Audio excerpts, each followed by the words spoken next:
Hello, everyone. Hope you're enjoying your time. Today, we have a very deep and interesting topic for discussion, and I hope that you enjoy what I share today. Uh, Before we start, I want to just make sure that am I audible? Like if any one of you joins, please give me like a thumbs up if you can hear me out. I'm not sure if my voice is going through or not, so please do let me know. But I'm starting out.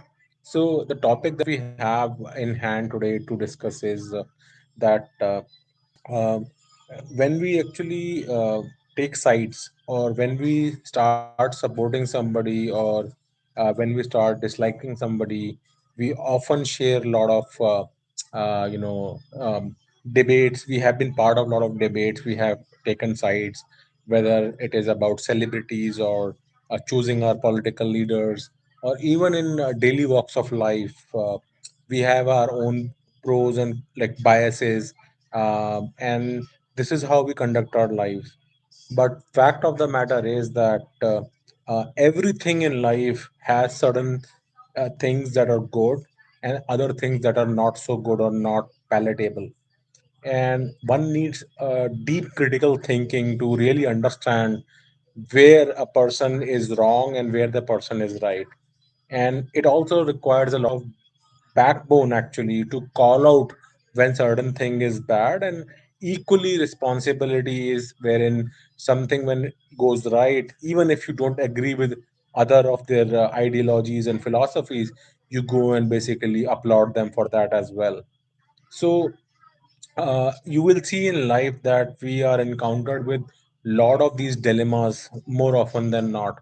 So for instance, you see a kind of a video, let's say like a short or a small video from some kind of a social media, and there is an emotional cry in that video, and immediately people start judging that, okay, we need to support this emotional call that has been made, without actually looking at both the sides of the question. And oftentimes it so happens that when the further investigation is done, some other kind of videos also surfaces, which demonstrates that what was being shown initially may not be the entire truth, and there is a other side of the story as well. So when we see both the sides of the story, then it becomes very confusing as to which side to take. And then basis on the gender, the religion, the political ideology that you follow, we start taking kind of sides, right? So people can think, okay, if it were a woman, then people say that, okay, most likely it will be the male who will be at fault.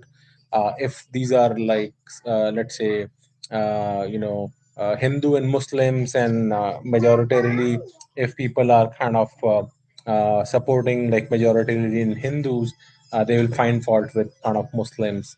And if there is a political angle, then they will basically start finding faults in Hindus, even if Muslims are at fault in that particular example. So I'm just using this as a kind of a more kind of a broad perspective.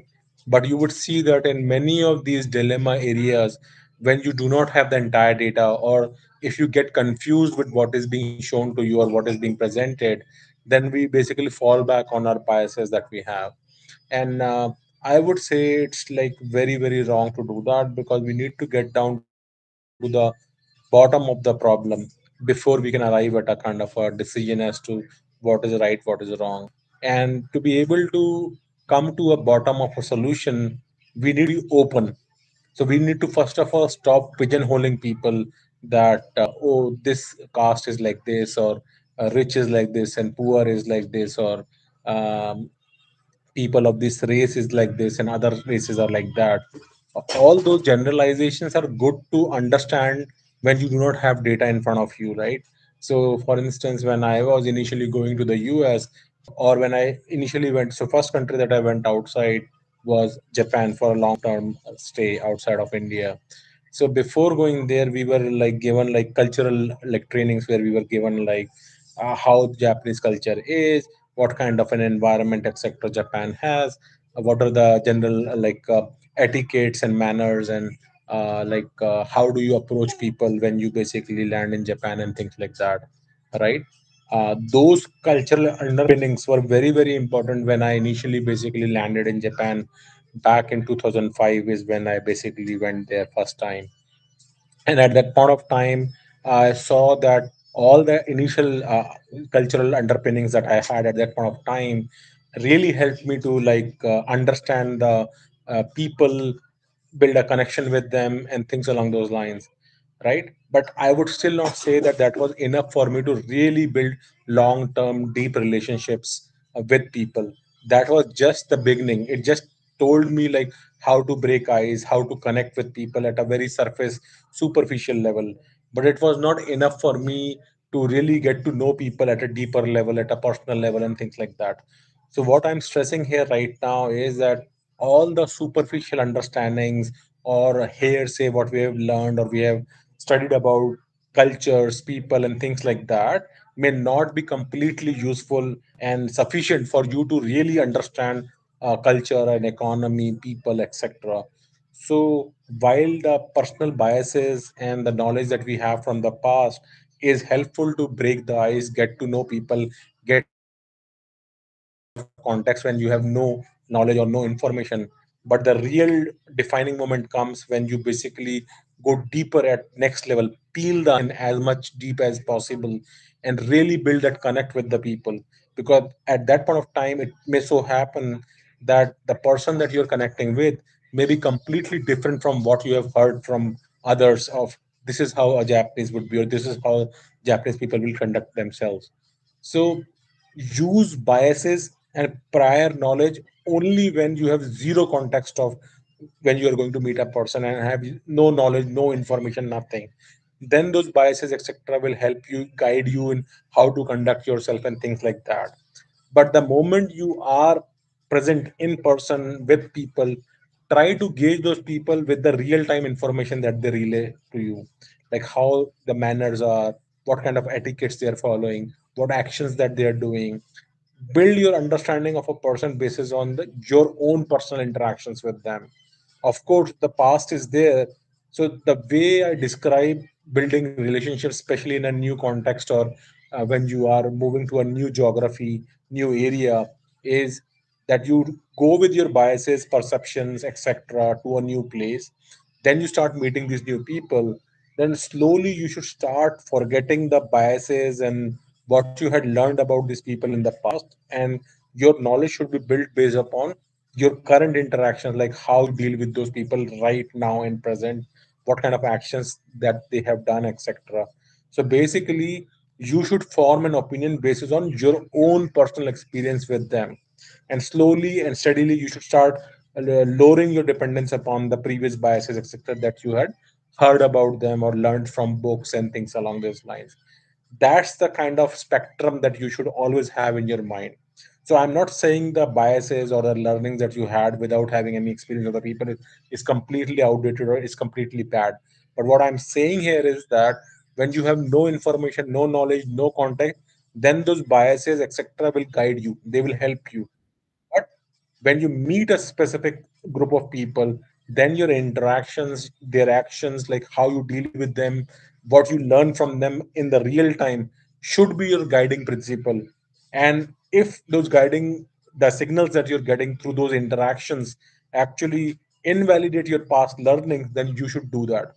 You should be open enough to invalidate your past learnings to get to know the real person, the real learnings, right, which come through the experience by daily interactions, by meeting with them, eating with them, walking with them, working with them, and things along those lines. So that is very important, and this is something that has really helped me very much because I've traveled throughout the world. Within India, also, I've lived in multiple different places.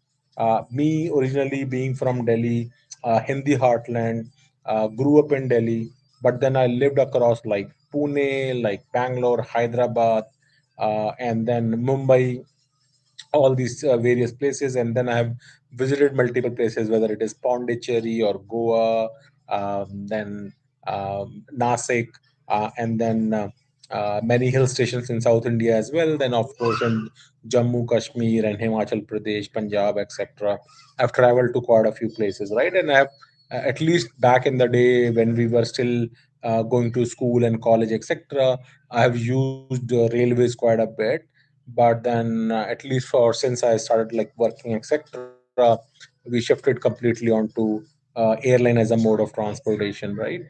But I do remember that even when we used to take rails, right? And I remember I have once gone from Bangalore to Delhi, and other time from Hyderabad to Delhi, and I think once I have even gone from like Pune to Delhi as well. And these are pretty long train rides, right? Each of them is like Pune to Delhi itself is, I guess, 24 hours or something along those lines, and Bangalore is close to like I think 36 or maybe 40 hours or something like that, right? So when you interact with the people that are also co-boarding with you in the train, you kind of form a kind of a bond, right? Because you have tons of times in your hand. Everybody's kind of free; they don't have much to do at that point of time. So you basically start interacting with the people that are basically sitting with you, etc. And sometimes you form very good relationships, and it has happened with me as well when I was going from I think Hyderabad, even during my time at Pune or in Bangalore, etc.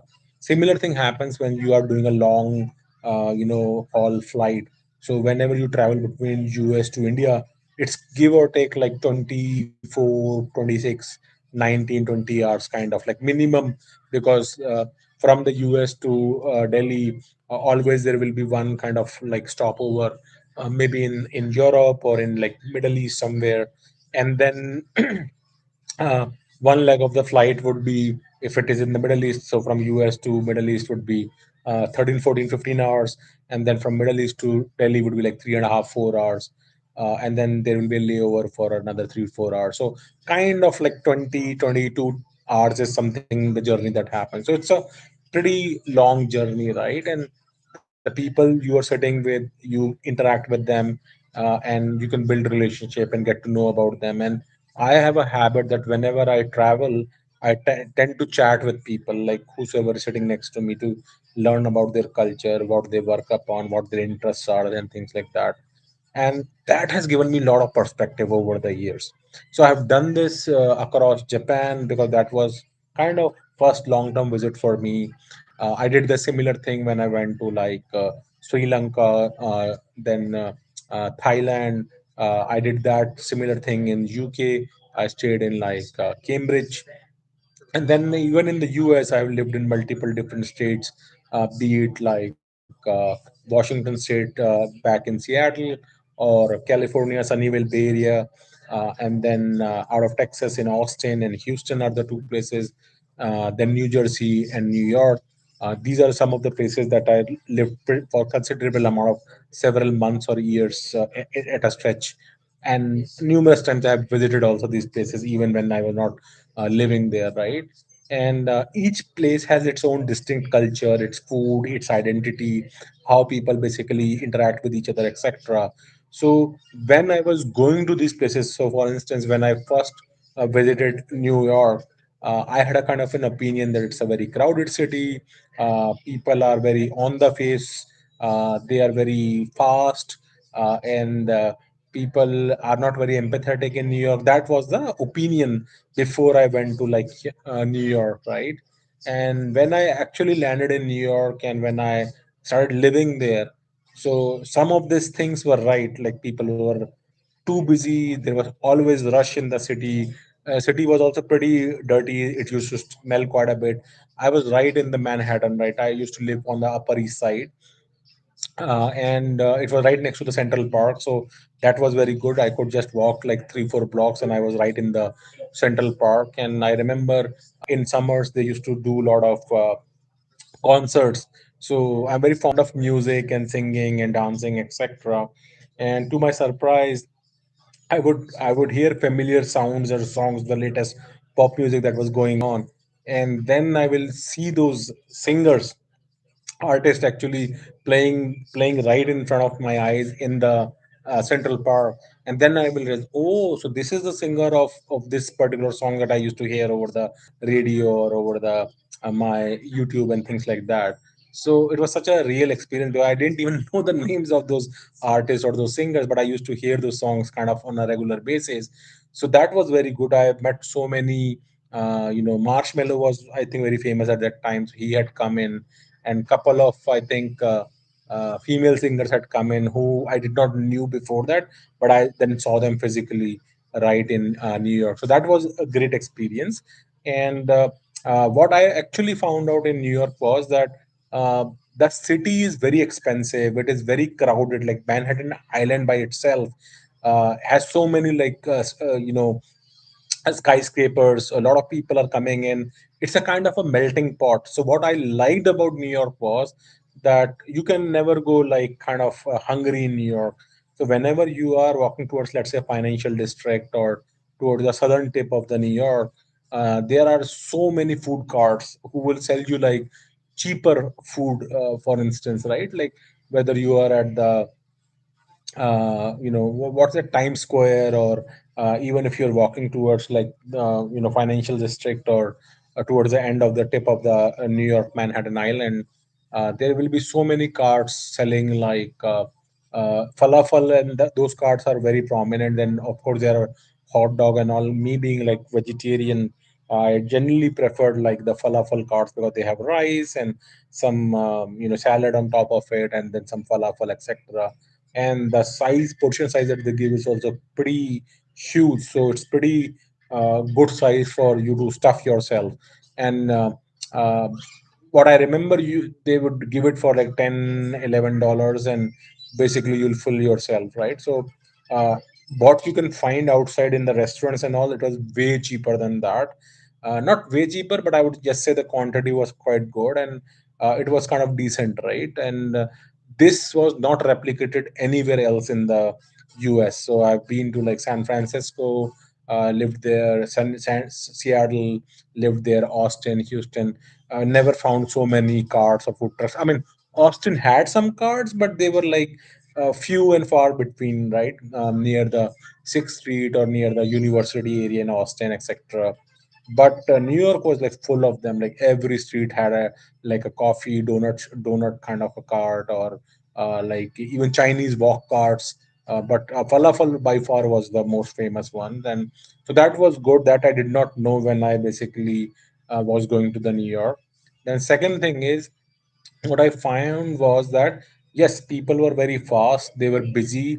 I even saw a lot of people honking, or people not caring about the traffic signals and things along those lines. So that was also something that I saw, which I did not know in the US. Like people can be so casual about like crossing the street and things along those lines. So that's something I basically saw. And so this was also something new. I mean, but then when I started living there in New York, right, what I realized is that because the city is so expensive, there were just so many people, and there is this amalgamation of so many cultures and people from all over the world, all different kind of languages, lot of diversity of people and races amalgam in New York. That these differences, like how people basically judge others, each other, etc., becomes very very pertinent, because people don't tend to like know the others, or they don't know how to deal with others. So they often use their biases, and which creates like kind of rifts between people. And it brings about like some worse sides of the people out there. But if you pay some attention and start dealing with people, I found them pretty like open. They were very helpful in nature. And people used to enjoy there quite a bit. Like there is a lot of drinking culture in New York just after work. Like people will get together at like 5 6 p.m. and they'll drink it out and spend time with friends, etc. And when I started really understanding the culture, what I thought they're like completely on your face and very disrespectful and all. I mean, there were some instances like that, but I don't think that's the kind of major culture out there. So that was my learning when I actually stayed in New York. What I have heard about it and what I actually observed was slightly different, right? So but then there were a couple of other stereotypes which were basically true, like very dirty, very crowded. Subway was horribly bad, much worse than like even like I was in Montreal as well, which is north of New York in Canada, in Quebec province. it's even worse than that, right? With rats and all those things. I had seen some videos where they show that subways are not good, and when actually I visited, it was actually very bad. So it just lived up to its expectation. So that was there. So let me see one of the comment Amit Kumar here has mentioned. As you age, you understand that we are all speck of dirt, but trying to find meaning in this unfair world, trying to find pattern and logic in randomness. Very, very good. I don't know if you have written this with the help of Chat GPT or not, but very pertinent comment, Amit. I should appreciate this. Uh, you are right. I mean, if I just look at myself as well, throughout my teenage, I was always excellent, Amit. These are very good thoughts. I really like how you succinctly like cemented your comments and like put it into like just couple of words. I think even I would have had trouble doing that. It's been done fantastically well, actually. Oh, inspired by Carl Sagan. Okay, great. So if I compare it from my own teenage when I was growing up, I used to read a lot, like talk with a lot of people, etc. And I used to get inspired by several people at that point of time. And since my teenage to the time where I am like dad of two kids and seen the life, worked for quite a few years.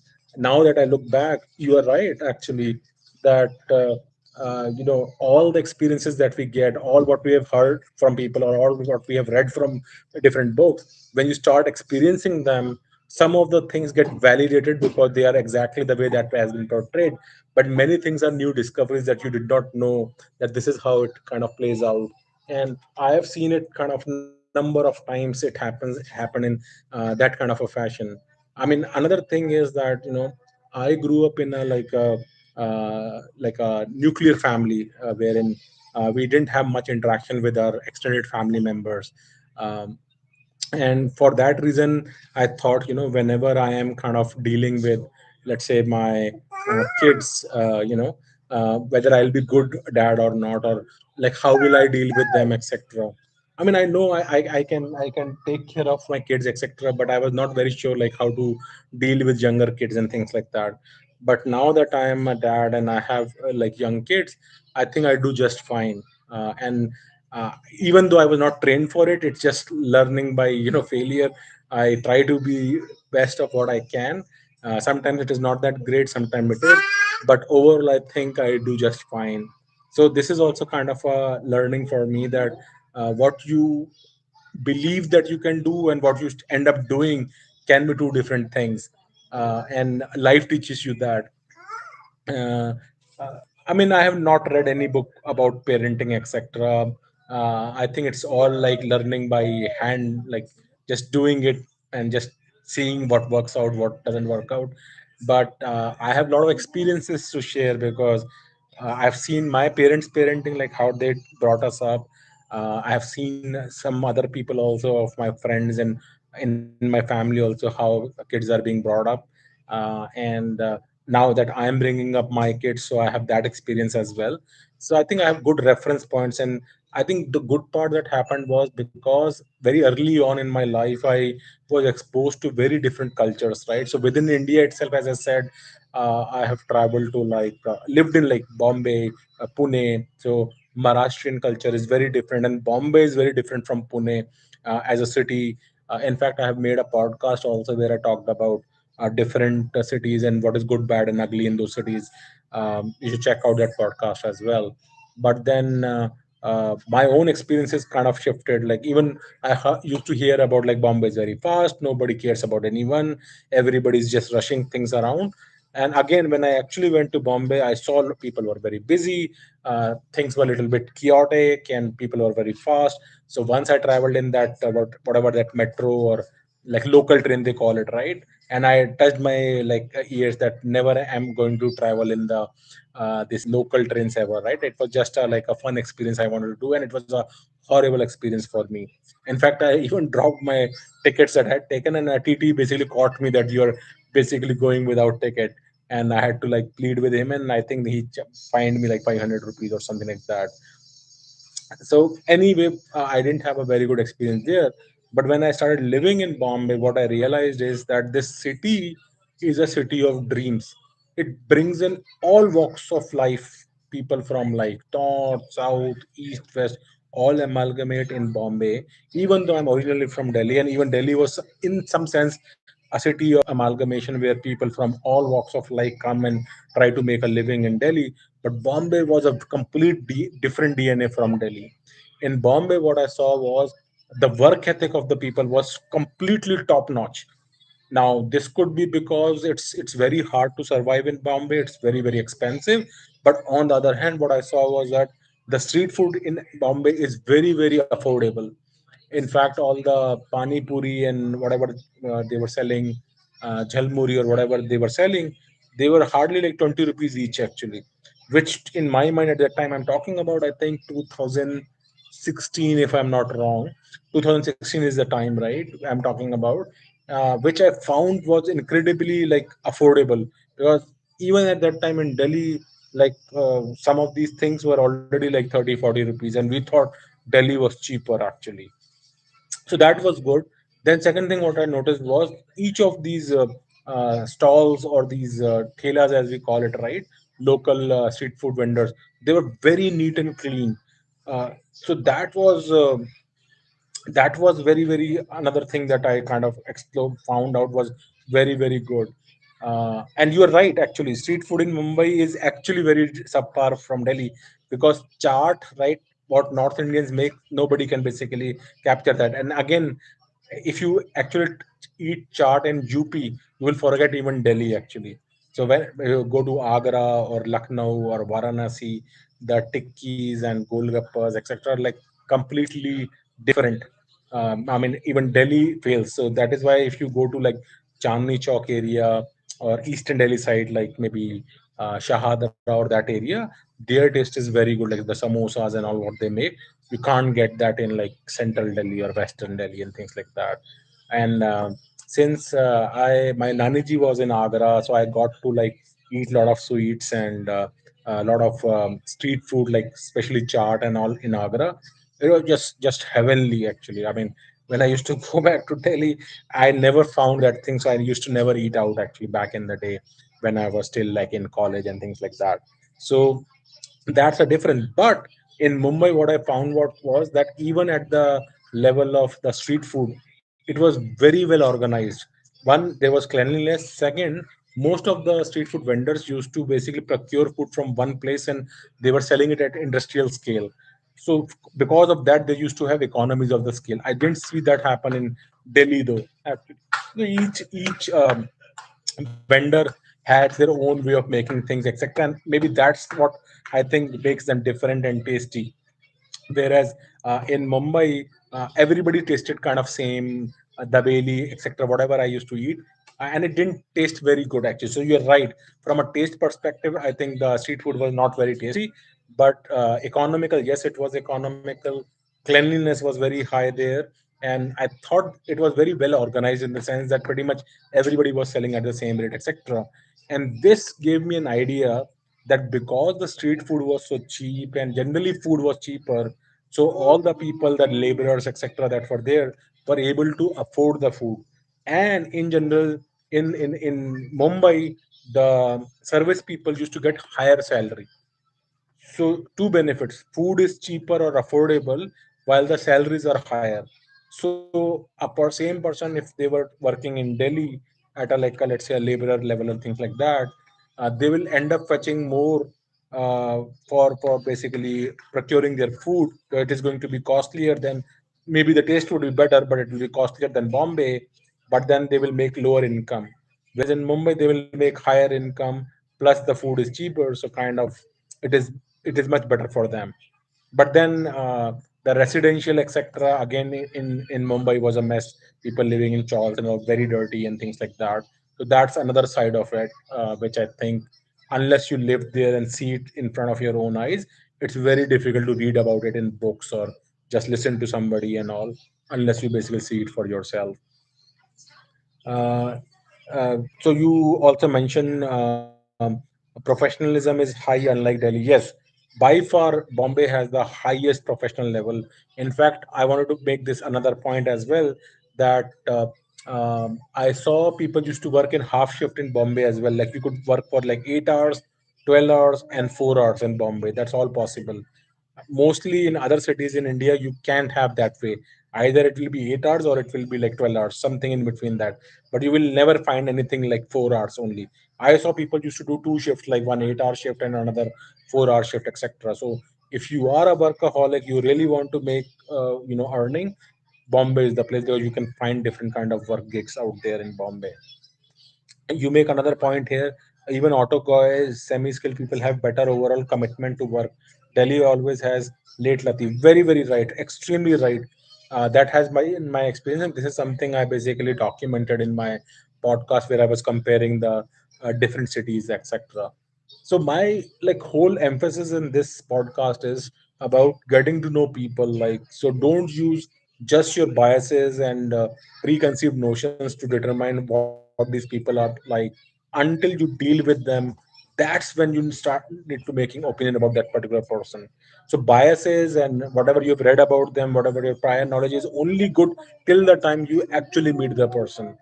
Once you start getting to know them, you interact with them, etc., that should define your relationship with them, not the preconceived notions and things like that.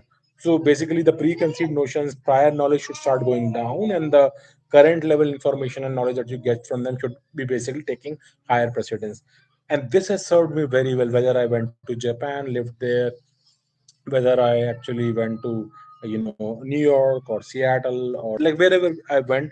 This has always served me well because one, it kind of opens up my thought process because it opens me to new ideas, new culture, and I have myself updated my knowledge multiple times actually. So one is the learnings that I have had or the talks I have had from people. So another learning is, I'll give you an example that when I used to see a lot of Hollywood movies, right, and there it will be shown that everyone is independent. People will have multiple marriages, and divorce is very common in like Hollywood and the US, etc. So when I went to US, that was the mental model that I had, right? Almost. So first I went was in like 2007, right? Almost 15, 16 years, 17 years back, almost like 20 years back now, like 2017. It is only 2026, so kind of 19 years ago when I initially went to the US. That was my mental model, right? And but when I actually went there, I found all different kind of people actually. So I found people who are very family oriented. I found people who are very devoted towards their kids and things like that. And then I also found people who are like completely single. They had nothing to do with their families. They're very aloof. So again, Hollywood just portrays a section of people. I don't think it represents the entire US as a fabric, as one fabric. I mean, US is also very heterogeneous like society. I mean, even if most of the people speak English and things like that, I yeah, it is so many immigrants, whether it is Italian or Irish or British, Australians and New Zealanders, Middle Eastern, Iranians, Indians, Colombians, Latin Americans, Canadians. So it's a kind of a mixing pot, and especially the tech cities. And most of the times, I used to be in the tech cities, like whether it is Seattle or Bay Area, Austin, New York, New Jersey. All these places are like very tech heavy. So it used to have a lot of Chinese and kind of Indians, right? So those are most of the people that I interact. Of course, there were Americans as well, like the traditional whites, etc. Um, but I saw this thing that you had all kind of people actually. So um, in Texas when I was there, I found a lot of southern hospitality. Like in general, people were very nice, very sweet to talk to, and very like sometimes even you will think like very very from an intelligence point of view, you would think they're not that intelligent, but from an empathetic emotional quotient perspective, they're very very high. People are very helpful in Texas and very respectful towards you. So it was very fun to be there, especially in Austin when I was there. Then in the Bay Area, I think people were very appreciative of different cultures and different viewpoints. They were very very open about it. So that thing I liked a lot about the Bay Area, right? And then of course tech and so many companies out there and things like that.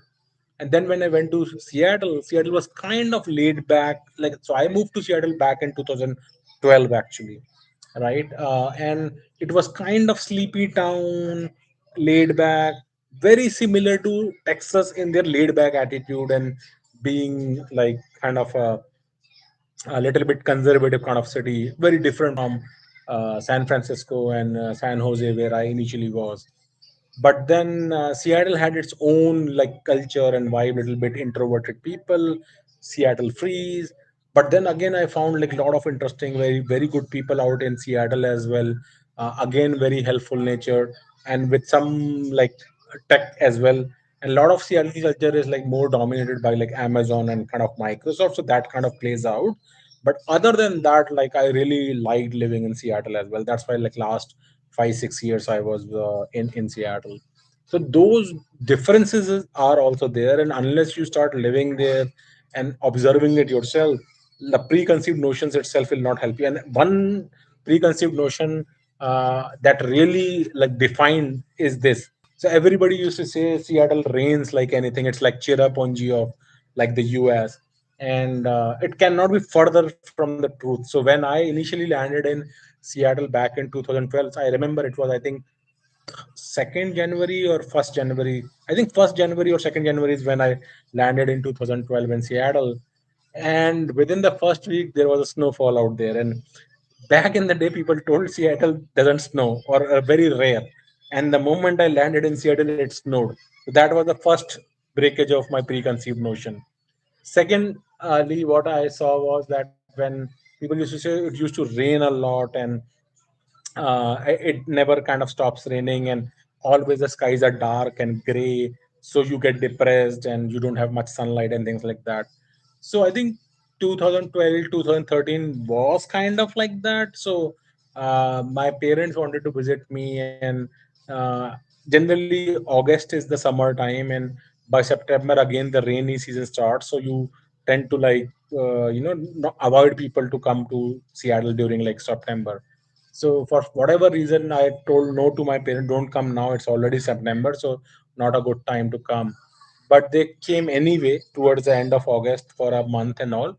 But surprisingly, when they came, it was extended sunlight actually. So basically, throughout August to like mid of September till the time they stayed there, it actually did not even rain a single day, and there was throughout sunlight, very pleasant days. And they kept on saying, like you were lying actually. And this is what an exception is, right? Like, because I was under the impression that this is not how it works. And for me also, it was the first summer for me in Seattle, year of 2012. But my parents had a completely different experience. They thought Seattle is extremely beautiful. It's always sunny. There is no rainfall, and the weather was very nice. It used to only go to like I think 80, 90 at the most, like Fahrenheit. And the evening it was always like around 70s or something like that, right? So very pleasant weather, no need of like air conditioning. We didn't even have a fan at that point of time in the house, and it was completely fine with them. But then when I returned back to Seattle again in 2020, start of the pandemic, this time around, it was a completely different Seattle that I saw. So I told my wife that Seattle doesn't have like a lot of sunlight. There will be a lot of rainfall and things like that. So we took an apartment which was on the fourth floor so that we can get ample like sunlight and things like that. But when the summer came, we had to first of all install a like a AC, because we used to get completely cooked in the apartment, because there was so much direct sunlight that the apartment will get super heated with all the glass and sunlight coming in, and we didn't even have a fan. So I had to invest a lot in like fans and air conditioning. And it was so bad in summers, like especially, I mean, summers were not very extended, but like for whatever weeks it used to get hot, it will get like crazy hot. Like I remember every year from 2020 I had to switch on my air conditioning, even though it would only like work for, let's say, 4 5 maybe 6 weeks at max. It was never in a stretch, but maybe a week will be very very hot, so I'll put on my AC, and I won't even want to go out because it's just super hot. But then next week will be kind of milder, and again you'll have to put AC. So between July and September, you can have like 1 or 2 weeks here, 1 or 2 weeks here, where it will get extremely hot. And then another thing is, this time around when I went back to Seattle, I was on the Redmond side of things, which is on the east side of Seattle. There was a lot of sunny days actually. We didn't find days wherein, even on rainy days when it used to rain. First of all, one weather pattern change that I saw this time around was that it wouldn't rain continuously throughout the day. So there was sporadic rain, like maybe 1 or 2 hours in the morning, then again couple of hours in the evening.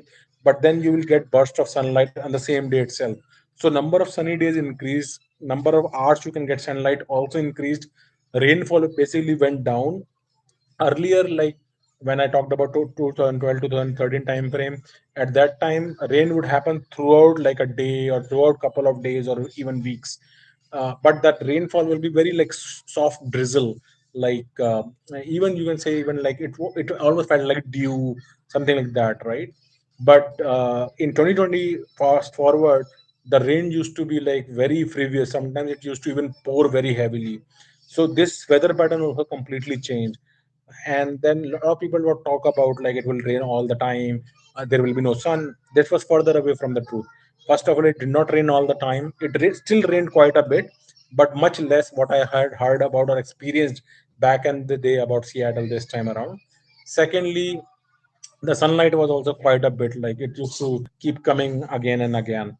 So that was also very different that I basically personally experienced this time around, when I went there. There are a bunch of questions, so let me take them, actually try to answer them. uh, so Smart Pujan, how's your wife doing? So my wife is doing better now, except for some stomach upset. I think her speech has completely recovered. I would say left hand has also completely recovered, which was impacted during the episode in January when we had to, had an emergency brain surgery for her. So that is good. We have not started the physiotherapy just yet because she's still kind of trying to, recover from the surgery and all. And but I think she's able to stand using a walker. She can even try to walk, taking help of the support and things like that. So that has been good actually. Next question, Smart Pujan. I saw the doctor video. Very difficult to stay updated what doctors are doing treatment. Yeah, that part is true. So that's known as a tumor board discussion. So I learned this back in the US, when we had initially discovered cancer back in August 2024. At that time, there was a confusion as to what course of treatment needs to be done. Should they change her medication? Should she get a radiation therapy? Should she get an operation of backbone, etc.?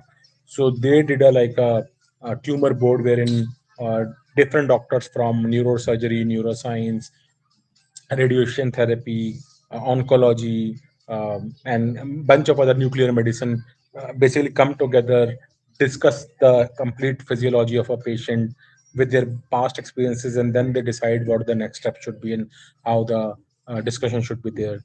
So I made it a habit that whenever we go to a hospital where we are discussing my wife's case, we try to set up like a tumor board and bring all these different like doctors together. So this time what I did was I asked them the permission that can I record this because it can be helpful to other people as well. And my doctor was very helpful, like Dr. Manish Singhal. And thus far I've been very happy with this oncologist. I mean, I have changed like a dozen oncologists since I've come to India last year. So by far, this one has been the best, I would say, so far.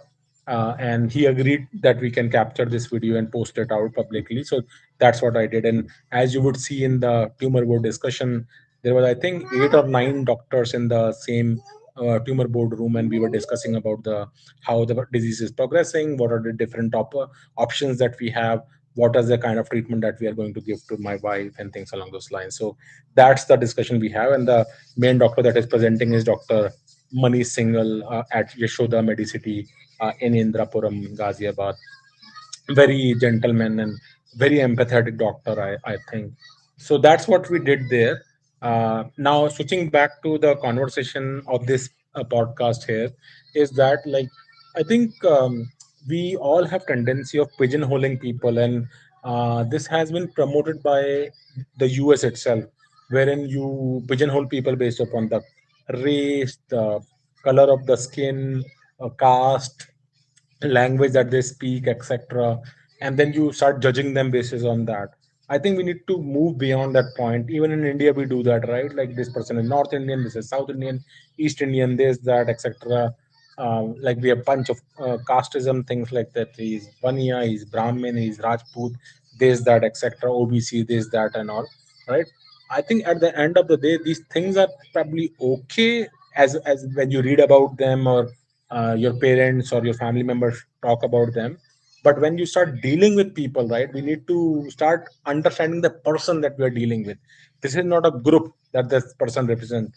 The person represents the person himself or herself.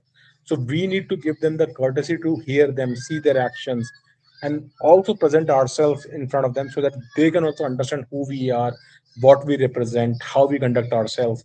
Because that is very, very important to build that relationship, really understand who the person is, etc. And I can tell you that many times the preconceived notions that we have when we deal with the people directly may get altered. I'm not saying everything will get changed, or everything that you know before that kind of forget about it, but I'm saying like use your communication, knowing, getting to know the people, etc., to build that mental model of who this person is beyond their caste, creed, language, their skin color, their gender, so on and so forth, right?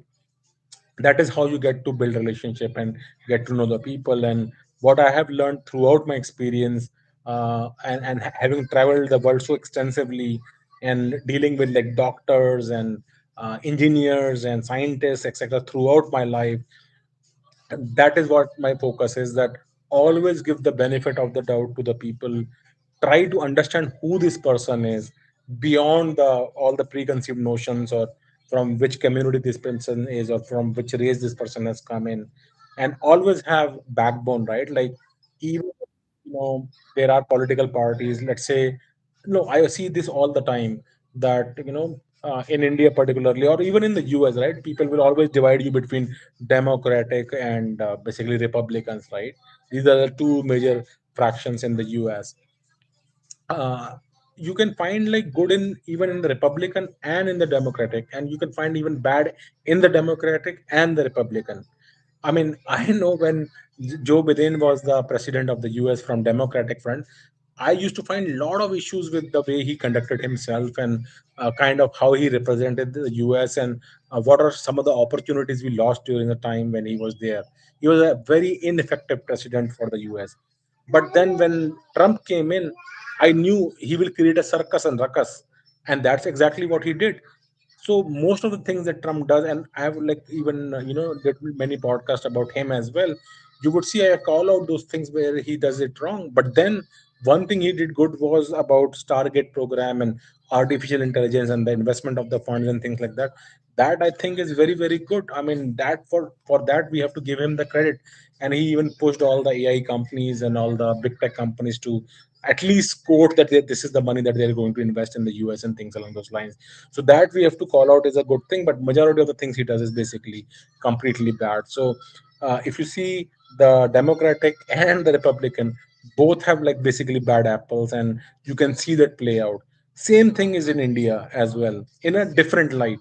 So there are a lot of things that Modi in the last 10, 11, 12 years has done good, whether it is making Aadhaar the centerpiece, or launching UPI, or even trying to uplift people from the poverty, etc. But then many other things are actually bad, like the crumbling infrastructure that we have, the potholes, the pollution, the corruption. It's all the same thing, even with all the digital and things like that, right? Similarly, if you see about Aap and Kejriwal, many things he did was good, like Mohalla clinics and some of the schools he made good in Delhi and things like that. But then many of the things are like actually eyewash and bad. Same is true for Congress as well. Like when Sheila Dikshit was chief minister of Delhi, she basically completely overhauled the city, made so many bridges, and like she did a lot of beautification of Delhi as well. A lot of slums, etc., were removed from Delhi. But then there were other things bad as, with tons of corruptions and things like that. So I mean, we should see a person or a party or an ideology objectively. Nobody's 100% good or 100% bad. So you can always find good things from a person and always find the bad things, and we should call out both the things. Like Rahul Gandhi, people keep saying Pappu, Pappu, but if you see the kind of growth he has demonstrated with respect to his ability to speak and how he conducts himself and things like that, over the last 10 years, I think he has shown tremendous progress actually.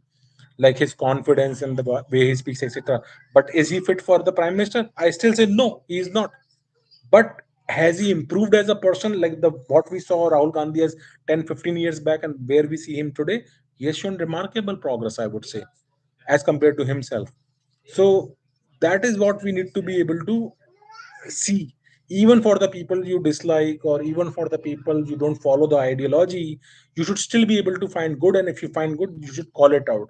Similarly, even if you like a certain ideology, let's say, since Modi came to power, I think there was a resurgence in like Hinduism, and people started kind of going in the ancient history of India and things like that.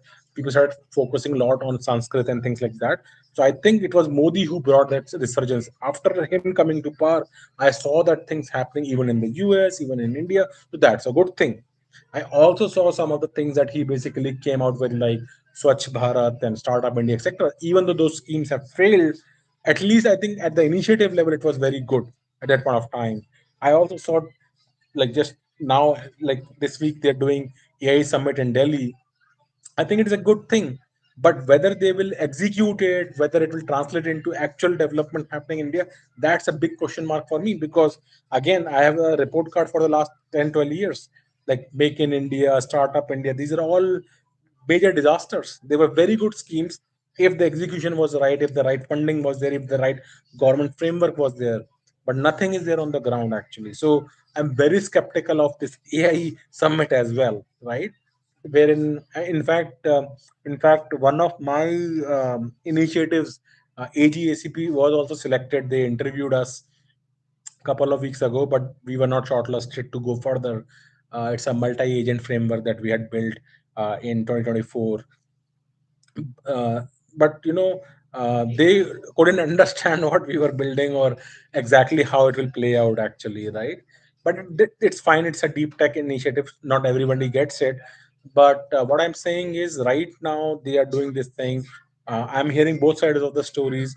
Many people are saying the organization was very, very poorly set up. There was a lot of crowd, things were not organized well. There was just tons of traffic jams and things like that that were happening, and the thing. So this is something I've been hearing. So I don't know, I personally not visited there, so I don't know for sure. But this is something I'm hearing, which is very bad, right? You are doing such a big organization at such a large event. Dignitaries from all the world, like whether it is OpenAI or Microsoft CEO, etc. Everyone is coming and visiting there, and then you have not even set up basic necessities and creating a problem for people. If that's the level of organization skill, etc., then you only know, like, government is very good in like giving inspiration, marketing and things like that. But when it comes to execution, they just always leave a lot of things on the table, a lot of things to be desired and things like that. So let me quickly read couple of more comments. So, K Mechanical Sir, do you think marriage is relevant for Gen Z from your experience? I mean, it's a pretty personal question, I would say. Um, a lot of people have chosen not to marry, right? I've seen that a lot in the US, and even in India. I'm seeing a lot of people delaying their marriages after 30 and even sometimes even 40. So I think it's mostly about personal, whether you like to have like companionship, whether you like to have a family, do you really want to have kids and things like that. So I've made a video on Dink also, like dual income no kids, like where people marry but still don't have kids. And then some people just live together as friends, but they don't marry as a like a legal contract. So I've seen that kind of setup as well. My thinking is basically, uh, it's personal choice. Like if you think that something will be good for you, you can do it. If you think it is not, then don't need to do it. So it's mostly, I think, personal decision that will determine that. But with all the financial uncertainty and the kind of trust deficit people have between themselves, I think it is very difficult to basically build a like a family unit. So that part I can completely understand. It was very difficult for me as well. But with all the hardships and challenges that we have to face right now, whether be it raising kids, young kids, and or dealing with the disease and things like that, I still find this very fulfilling for myself. So not as it was not even a single time or any moment where I felt that the marriage would have been bad, or it's not good for me in particular. So again, I'm talking about myself. I don't represent like Gen Z's or whatever. I think I'm more like a millennial, if I have to be pigeonholed actually. So for me it is very fulfilling. I enjoy time with my kids and my family, and even with all the hardships like raising kids and dealing with like lack of sleep and continuous keep working again and again, still kind of is okay for me. I mean, I like it. So, Amit Kumar here. How is your experience in Japan? Except Japanese language and cold, apathetic demeanor of local populace. What are good social aspects? So, I mean, back in the day, I lived in Japan for almost 2 years, I would say, 2005 to 2007. And then again, I happened to be there again in 2019. Um, so one thing I liked about Japan overall is that once you start building like relationship with people, you start opening up with them.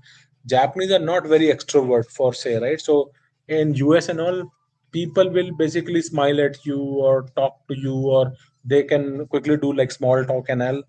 Even if you don't initiate the conversation, the other person can do it. So at least opening a conversation in the US is very easy, I would say.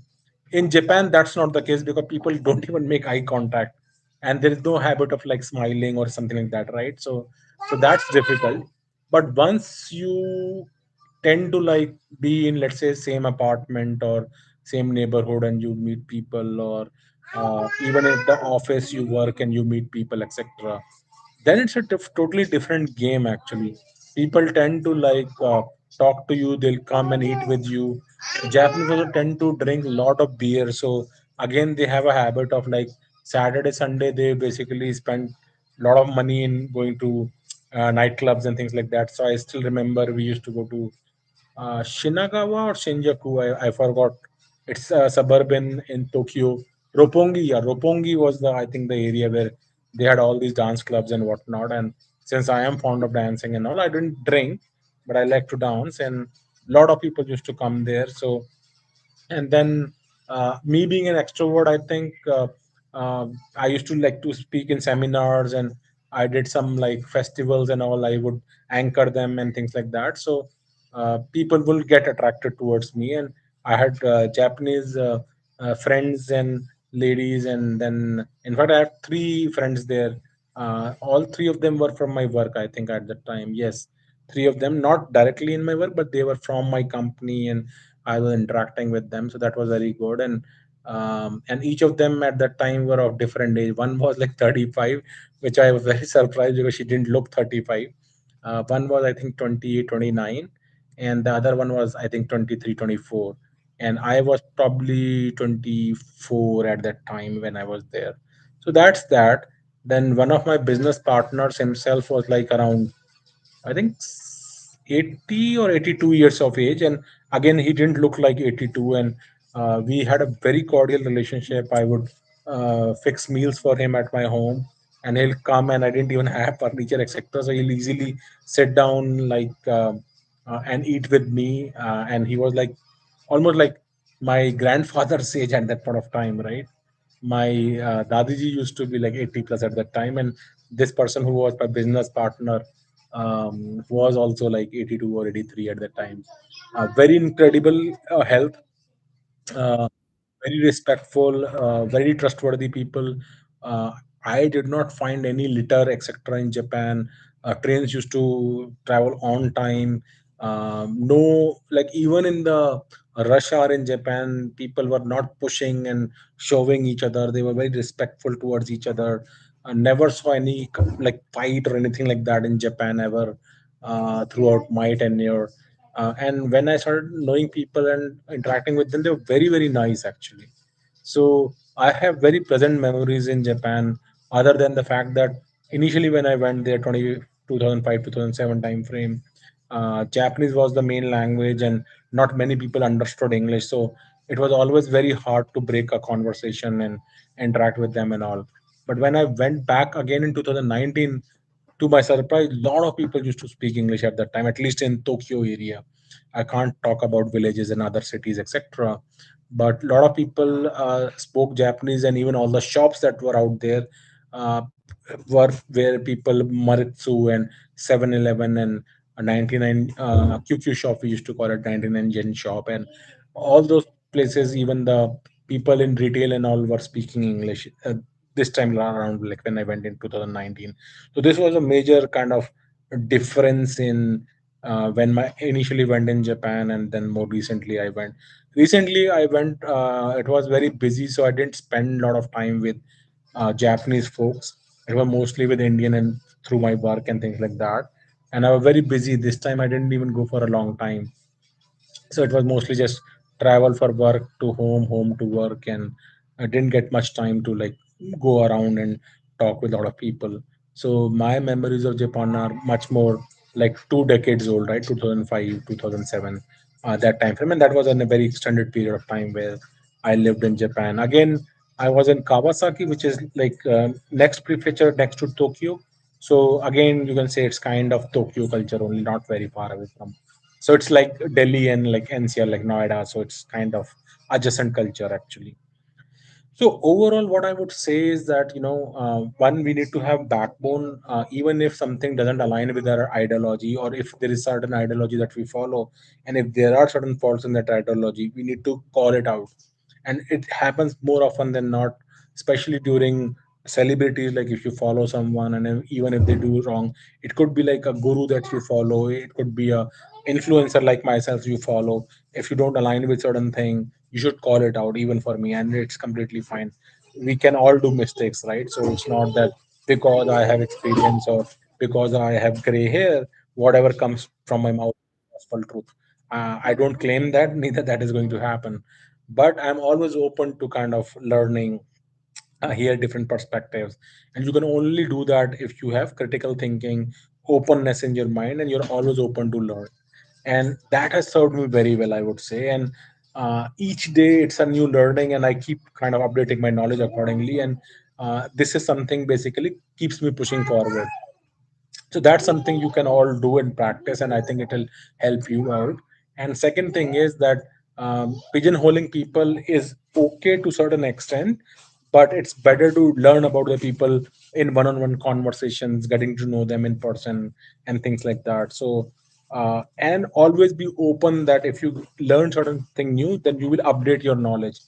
You will not only rely on whatever past preconceived notions, as some of the examples that I've given from India, from politics, from US, from Japan, and things like that. I hope today's discussion was engaging, and probably you would have learned one or two pieces out there. I love for you to write to me and let me know what your experiences have been building relationships with people, and what kind of preconceived notions you had that you had to change when you actually encountered the people and started kind of working with them in person. So I'll be very happy to learn from your experiences as well. So do write to me. And also let me know, are there any other topics you would like for me to kind of cover that I can have in next podcast.